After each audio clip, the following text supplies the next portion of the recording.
Spoštovani, prisrčen pozdrav iz Domžalskega športnega parka.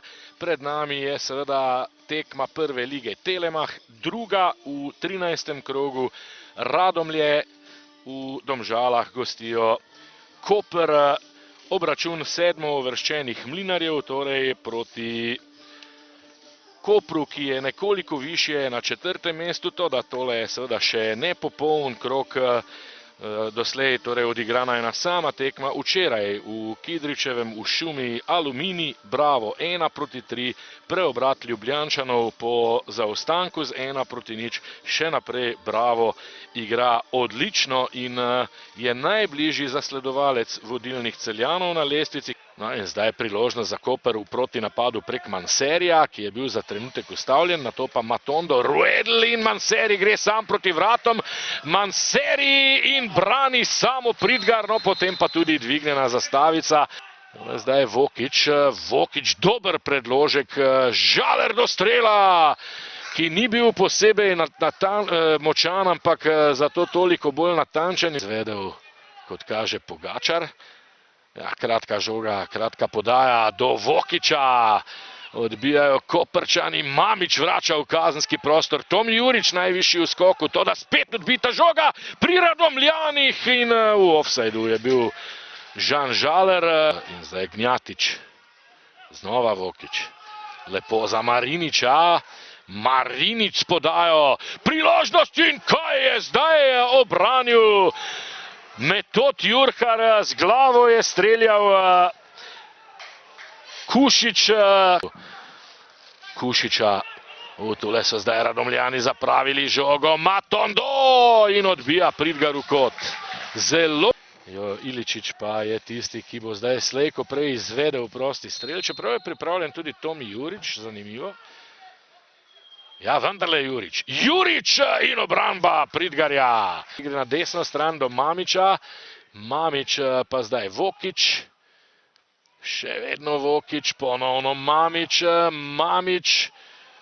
Čalušić, Mamić ima priložnost, Mamić strelja in kot hruško je tole prijel super postavljeni Jurhar. Kokić spet na desno stran za Mamića, Mamić z novim predložkom odbija. Zdaj strel, samo, ja, zdi se mi, da bi moral biti kot, pa se zdi, da ne bo. Morajo vzpostaviti ravnotežja, spet so izgubili žogo v zgodnji fazi, nova priložnost, Kukovec ni uspel zadeti žoge. Iličić, krasno mimo Mariniča, Iličić mimo gola. Tomi Jurič lepo za Iličića. Iličić na oddaljeno vratnico, Matondo! Isak Matondo in Koper v 65. minuti do vodstva v Domžalskem športnem parku. Druga asistenca Josipa Iličića, tretji gol Isaka Matondoja v tej sezoni. 0-1, izjemno natančna podaja Iličića, ki ga tule vidimo, potem pa super zaključek z glavo Matondoja. Matondo sicer ni znan kot nogometaš, ki odlično igra z glavo, je tudi eden nižjih na igrišču, ampak tule poglejte, kako dobro, natančno je tu zadev, res neobranljivo Isak Matondo. Kar se tiče teh statističnih prvin v napadu, prvo koprsko ime v sezoni, kajti 3 goli in 4 asistence že. 5 golov in asistenco je imel v tej sezoni za Koper glede igre. In če bi odigrali še bistveno bolje, pa bi recimo izgubili tekmo, pa bi bilo ravno obratno. Zdaj prvi rumeni karton očitno, oziroma drugi po Iličiću seveda, rumeni karton za Zalaznika. Se mi zdi. Mislim, kaj so zdaj kazali in vendar bo očitno rdeči karton. Rdeči karton za Zalaznika, ampak tisto, kar smo videli, je bil udarec v trebuh. Rdeči karton za Laznik, pa to je neverjetno. Tršek v napadu, ampak ja, Ni ga piskal Iličiću, zdaj je Šmajec, to je to, kar sem govoril prej, ne, ta avtoriteta za Laznike absolutno nima. Priložnost zdaj je Martinčič in gol. Jaša Martinčič 1-1. Hitro so Mlinarji izkoristili prednost igralca več.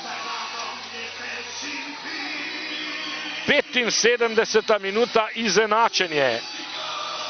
Samo 10 minut so vodili Koprčani, od tega niti ni bilo prav veliko igre. Jaša Martinčič, 3. gol v sezoni. Tega ni mogel obraniti niti odlični, sijajni Metod Jurhar. Ampak koliko je bilo zmede na tej tekmi, vsaj po mojem okusu. No. Čalušić, asistent, res izjemno natančen zaključek Jaše Martinčiča. Nemočen tu Jurhar in Mlinarji do izenačenja na 1-1. 20-letnega nogometaša iz Bosne in Hercegovine.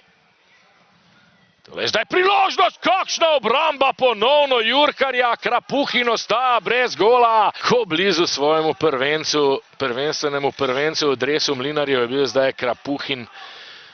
Ampak zdaj Pogačar in spet Jurhar.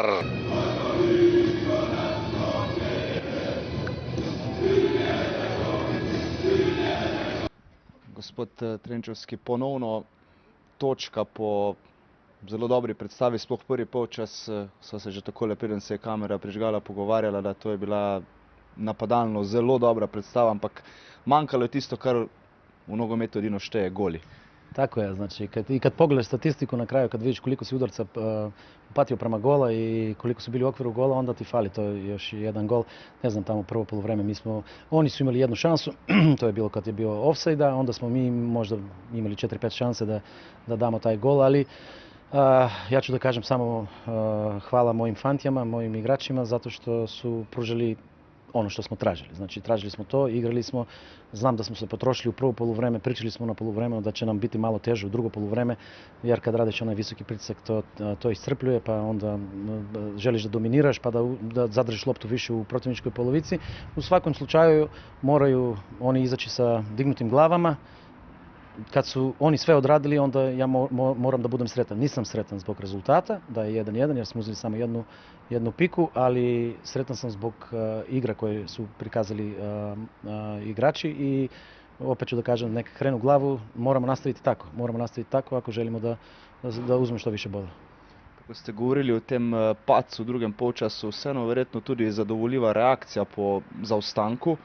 Plus, da je imel Koper takoj zatem, ko je povedal še eno situacijo, ko bi kaj lahko bilo 2-0. Potem pa ste znali odgovoriti in potem, ko ste tudi imeli prednost igralca več, ste bili znova bliže zmagi. Tako je. Znači, utakmica, ja moram da kažem, na kraju je to, ajde kažem, realan ishod 1-1, jer oni su imali posle 1-0 još jednu priliku i to bi moglo otići sasvim u drugom pravcu. Ako povede dva razlike, to je teško vratiti se, ali posle, kad smo dobili, kad je njihov igrač dobio crveni karton, mi smo uspostavili opet ravnotežu, bili smo malo trpeljivi, imali smo nekoliko udaraca, imali smo nekoliko šansa, zabili smo taj jedan gol i eto, na kraju podelili bodove sa izuzetno dobro ekipu Kopra.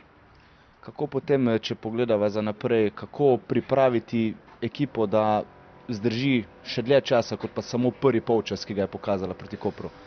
Vidite sad, to je vrlo teško pitanje i da vam dam odgovor. Znači, pa ako smo igrali sa, ne znam, ajde da kažemo sa Domžalem 35 minuta vrlo dobro, pa onda smo pali nekako, da kažem, drugo poluvreme. Danas je to bilo neki pomak, ajde da kažem 45 minuta, pa i na kraju isto je bilo sa Domžale i na kraju smo igrali nekih 10 minuta opet ono našu prepoznatljivu igru. Moramo raditi, nema šta, moramo raditi, moramo podići fiziku na još veći nivo. Kako nam je zbijen raspored, igramo sad vrlo tešku utakmicu u Beltinci za kup u sredu, onda gostujemo Kopru, pa još dva gostovanja, dolazi na Maribor, ima još dva teška gostovanja kod Brava i kod Olimpije.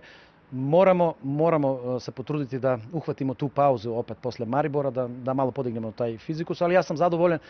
Niti jedna ekipa na svetu ne može igrati u tom visokom pritisku, u tom visokom intenzitetu 90 minuta. Tako da danas smo bili bar bolji od prošle utakmice sa Domžale, kad smo igrali samo 35 minuta, danas smo dodali barem još 10 minuta. Hvala in srečno. Zoran Zeljković, ko sva se pred tekmo pogovarjala, niste želeli ponovitve igre vaših fantov proti Mariboru. Če povzamemo današnjo tekmo, prvi polčas zagotovo tisti, katerega boste želeli kar se da hitro pozabiti, ampak vseeno Domžalski športni park zapuščate s točko. Lahko bi verjetno bilo več, ko ste povedali, takoj še ena priložnost za 2-0 in bi verjetno tam tekma bila odločena. Kako ste jo sami videli? Ja, res je, tam če bi povedali, verjamem, da bi potem tudi zaključili s to prednostjo tekmo, se pravi, da bi odnesli vse točke v Koper, ampak mislim, treba biti realen, da je na koncu rezultat pravičen, kajti zelo slab z naše strani prvi polčas. Ampak ne glede na vse, tudi prvi smo imeli tisto priložnost, kakor sem seznanjen, Manserja ni bil prepovedan položaj, tako da bi zelo hitro lahko povedali in bi bil spet, bi bila tekma drugače, ampak ja, sam si kot trener ne želim takih tekem, pač želim si, da se samo nizajo priložnosti na naši strani, ampak ja, trenutno smo v takem stanju, ampak sem zadovoljen, ker sploh drugi polčas smo pokazali, vedeli smo, da pač nasprotnik visoko pritiska in smo si upali igrati, spravljali jih v neke težke pozicije in mislim, da iz teh pozicij tudi imeli priložnosti, ki smo povedali in lahko bi tudi zaključili tekmo. Ja. Je bila tudi reakcija ob polčasu, ko ste sami opravili trojno menjavo, je bila reakcija ekipe takšna, ki ste jo želeli in pričakovali po prihodu iz garderobe? Ja, pač novi igralci so sigurno nam dali nekaj dodatne energije, kar je zelo pomembno. Tudi nekatere pozicije, ko sem zamenjal, je naravno lažje igrati, govorimo naprimer o Balti, ki je pač levičar. Ampak se pravi, nočem se s tem zadovoljiti, kajti smo daleč še to, kar bi radi, tako da nas čaka trdo delo in pač dan se moramo s tem sprijazniti, ampak ne smemo biti pa zadovoljni. Če se še malce obregnemo ob tej zadnji tekmi, dopuščate nasprotnikom priložnosti, igra še ni takšna, kakršna bi želeli, ampak verjetno pa ste zelo zadovoljni, da ne rečem presrečni, da imate še tisto varovalko med golom, ki pravimo Metod Jurhar, ki je zadnji dve tekmi res odbranil na zelo visokem nivoju. Ja, sam slej ko prej, pač če se tako nizko braniš in nasprotnik ni za priložnost, je to nevarno za tvoj gol, ampak to delamo predvsem zaradi nekih naših neumnosti. Tako da, ja, za tega sem tudi prej rekel, da nas čaka še veliko dela. Hvala in srečno. Ko sem se pogovarjal pred in po tekmi z vašim trenerjem, je želel nek pozitiven odziv po tekmi z Domžalami, neke napadalne Radomlje, verjetno prvi polčas eden boljših, ki ste ga odigrali v zadnjem obdobju.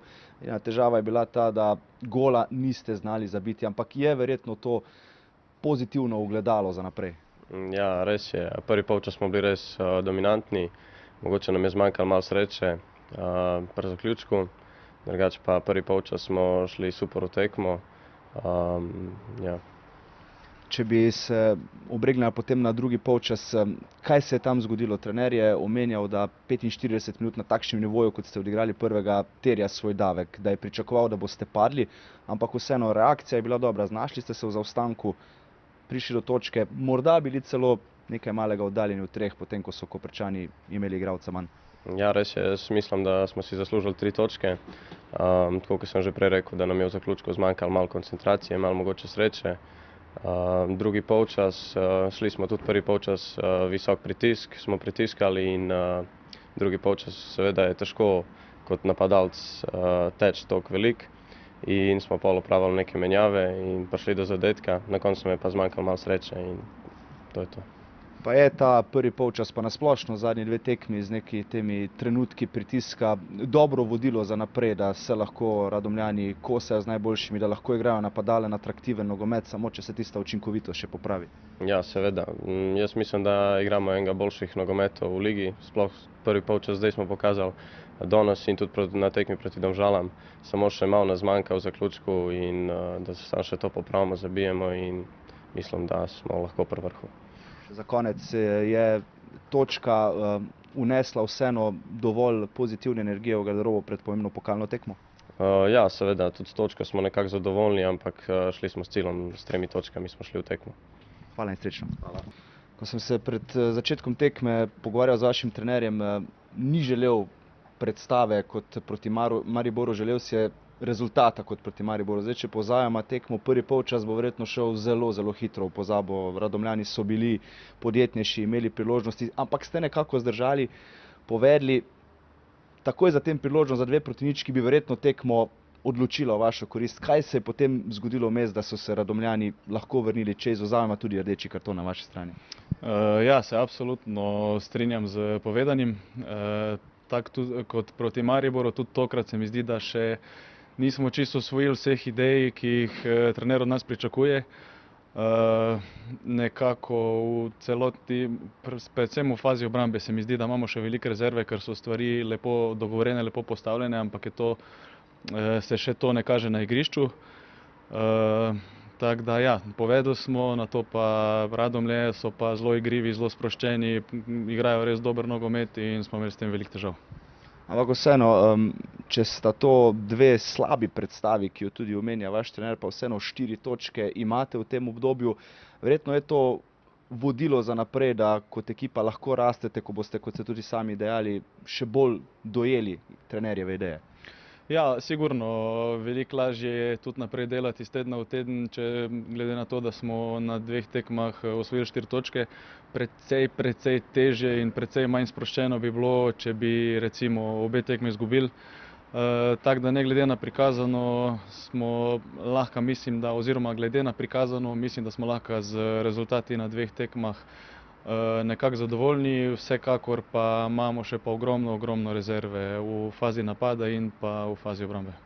Kaj je tisto, če nam lahko morda tako na kratko zaupate, kar je največja razlika, ko pogledamo po odhodu Slaviše Stojanovića, pa sedaj s prihodom nazaj Zorana Zeljkovića, kaj je tisto, kar največ on zahteva? Vidimo, da je formacija drugačna, je to tisto, kar je morda še tisto, kar se privajate?